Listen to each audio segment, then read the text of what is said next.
आज महत्वपूर्ण टॉपिक शुरू करने जा रहा हूँ। What is environment. Environment topic जो है लॉ के छात्रों, बीए एलएलबी एंड एलएलबी के छात्रों के लिए यह एक महत्वपूर्ण टॉपिक है। एनवायरनमेंट शुरू करने से पहले मैं आइंस्टाइन के एक स्टेटमेंट से शुरू करना चाहूँगा। What is environment. एक बार आइंस्टाइन ने कहा था, the environment is everything that is not to me. यानी एनवायरनमेंट के बिना मैं भी नहीं, यानी एनवायरनमेंट ही सब कुछ है और इसके बिना मैं भी नहीं हूँ। तो मैं देखता हूँ व्हाट इज एनवायरनमेंट। एनवायरनमेंट और एनवायरमेंटलिस्ट और environmentalism have become buzzword nowadays every society. ये एक एनवायरनमेंट और एनवायरमेंटलिज्म एंड एनवायरमेंटलिस्ट जो इस एनवायरनमेंट से काफ़ी तीनों टॉपिक जो है एक ही सेंस में यूज होते हैं। More ever every is concern about keeping the environment clean and checking environmental degradation.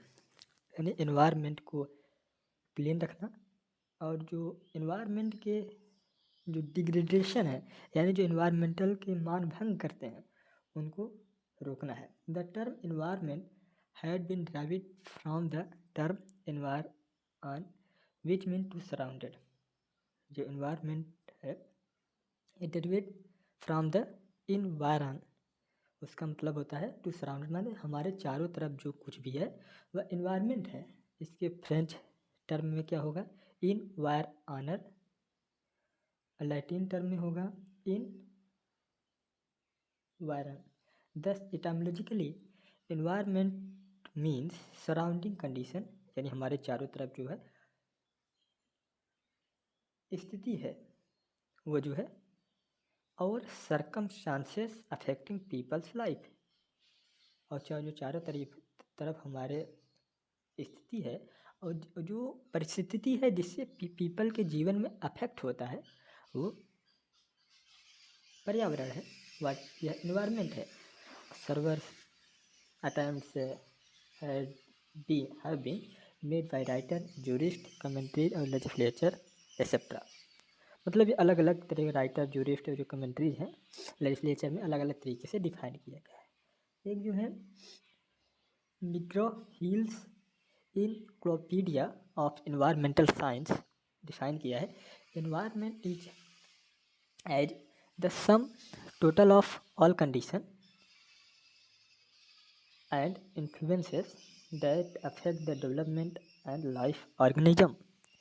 यानी ऐसा कंडीशन और इन्फ्लुएंस, स्थिति और प्रभाव जिससे जीवों का विकास और जीवन में जीवों का विकास और उनका जीवन अफेक्ट होता है, अभी एनवायरनमेंट है। It seem that the quite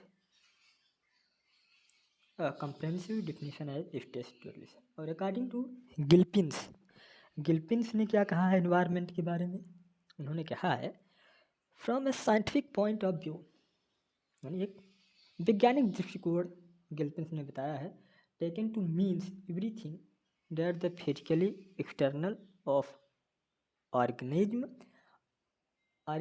of course include human being को भी इंक्लूड किया गया।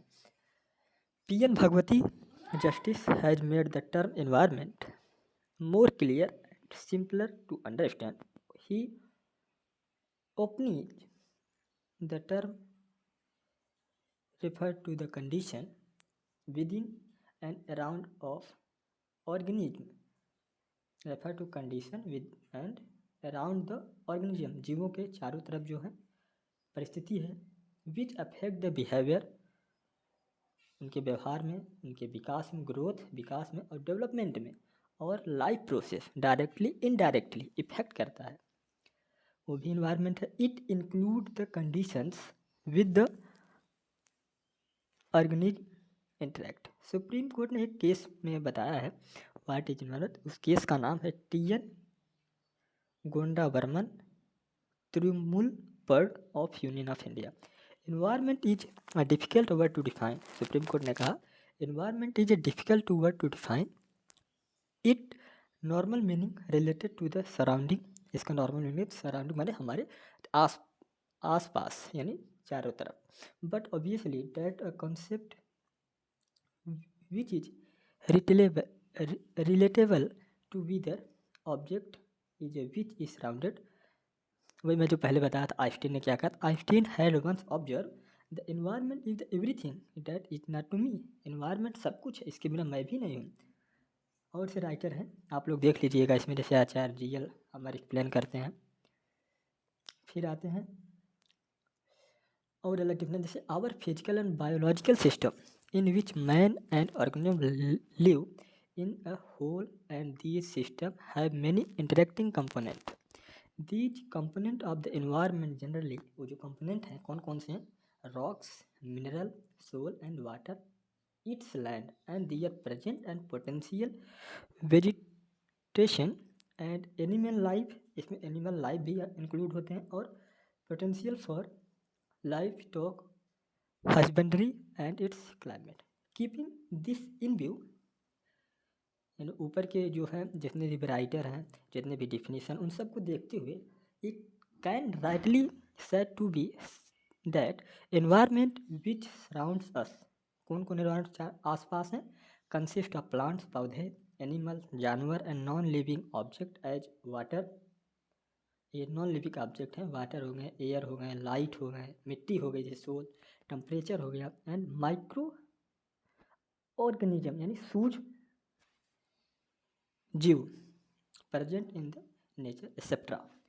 Therefore any damage to any of them, अगर इनको डैमेज किया जाता है तो cause of damage to environment. अगर इनको जो ऊपर मैंने चर्चा की है, जैसे तुम्हारे plant, animal, non living, water, air, light, soil, temperature, micro organism, अगर इनको डैमेज किया जाता है तो ऐसा माना जाता है कि आप इन्वायरमेंट को भी डैमेज कर रहे हैं.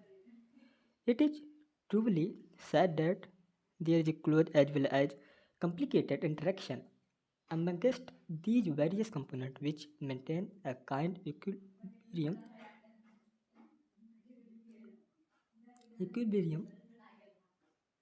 in nature is the term ecological balance.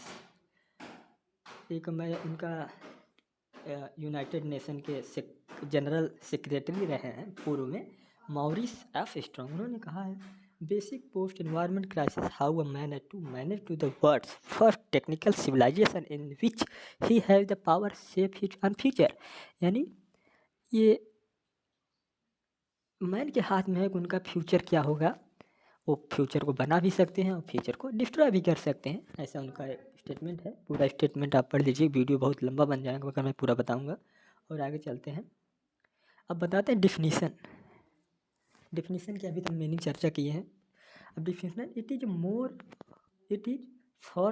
Is for the first time in the world in that technical definition have been provided for the act in various term element including the term of environment.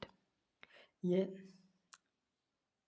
पहली बार है दुनिया में पहली बार technical definition of environment को, जो आपका section 2A environmental protection act 1986 में, वो भी भारत में जो एक्ट बना उसमें डिफाइन किया. और जबकि यूनाइटेड नेशन का नेशनल एनवायरनमेंट प्रोटेक्शन एक्ट 1969 और यूनाइटेड किंगडम का पॉल्यूशन कंट्रोल एक्ट 1974, उसमें भी एलिस comprehensive enactment did not define the technical term.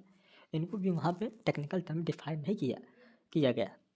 अब देखते हैं इंडिया में environmental protection act 1986 is the first statute in history of environmental law which define the term environment. Section 2A Environmental Protection Act provided environmental include water, air, land and interrelation which among between water, air and land and human being, other living creature, plant, microorganism and property.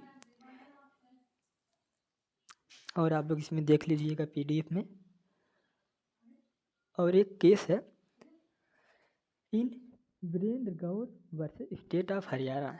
इसमें Supreme Court ने declare किया the word environment is the board spectrum, यानी lord spectrum है, is with in ambit hygienic atmosphere and ecological balance, यानी स्वच्छ वातावरण and पारिस्थितिक